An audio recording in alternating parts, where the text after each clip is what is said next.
সম্মানিত ভিউয়ার্স, আসুন আজকে আমরা একটি কোরআনিক গল্প শুনি।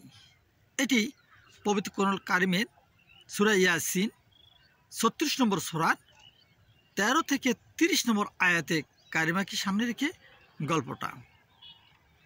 ১৩ নম্বর আয়াতে কারিমায় আল্লাহ তার প্রিয় হাবিবকে বলছেন, আপনি ওদেরকে একটি গল্প শুনুন, আপনি ওদেরকে একটি গোত্রের গল্প শোনান। গল্পটা আল্লাহ তার প্রিয় হাবিবকে বললেন। একটি গোত্র ছিল বা একটা জাতি ছিল, সেখানে বেশ কয়েকজন আমি নবী প্রেরণ করেছি।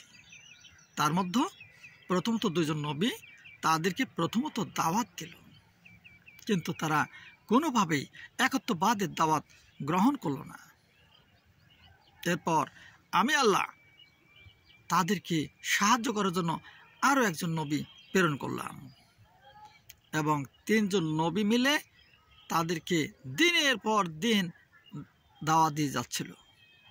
ওই গোত্রটাই ছিল এতই অবাধ্য, উদ্ধত, সর্বশেষ তারা সেই ৩ জনকে বলল, তোমরা যদি এরপর এই অশুভ কাজের অশুভ দাওয়াত দিয়ে থাকো, তাহলে তোমাদের মাথা পাথরতে ভেঙে চূর্ণ বিচ্ছূর্ণ করা হবে।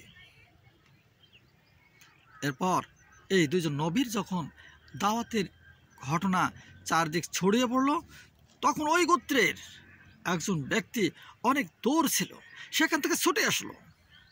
তাদের কাছে এসে সব শুনে তিনি দাওয়াত গ্রহণ করলেন এবং তিনিও তাদের শরীক হলেন। তার গোত্রের লোকদেরকে বোঝানোর জন্য সচেষ্ট হলেন। তিনি বোঝালেন, যেনারা তাদের নিজের খেয়ে নিজের পরে তোমাদেরকে দাওয়াত দিচ্ছেন, এর বিনিময়ে তো তোমাদের কাছে কিচ্ছু নেয়নি, তবে তোমরা এই দাওয়াত গ্রহণ করছো না কেন? গ্রহণ করো। তারা তার উপর উদ্ধত হলো এবং বলল, যদি তুমি এইভাবে দাওয়াত দিতে থাকো, তাহলে আমরা তোমাকেও, তোমার মাথাকেও পাথরতে ভেঙে চূর্ণ বিচ্ছূর্ণ করব। এরপর ওই ব্যক্তি বললেন, কেন? যে আল্লাহ সুবহানাহু ওয়া তাআলা তোমাকে আমাকে সৃষ্টি করেছেন, আমরা তার ইবাদত করব না তো কার ইবাদত করব? অবশ্যই আমরা তার ইবাদত করব এবং তার পথ এবং মত হবে আমাদের পথ এবং মত। এরপর ওই গোত্রপতিরা রাগান্বিত হলো এবং ওই ব্যক্তিকে হত্যা করলো। ব্যক্তি শাহাদত বরণ করলেন।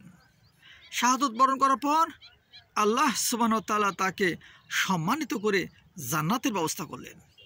ব্যক্তিটি আফসোস করছেন আর বললেন, হায় আমার জাতি, হায় আমার জাতি, তারা যদি জানতো তাদের এই দাওয়াত গ্রহণ করার জন্য, তাদের ৩ জন নবীর দাওয়াত গ্রহণ করার জন্য আজকে আমি মহিমান্বিত, সম্মানিত হয়েছি, তাহলে কতই না ভালো হতো।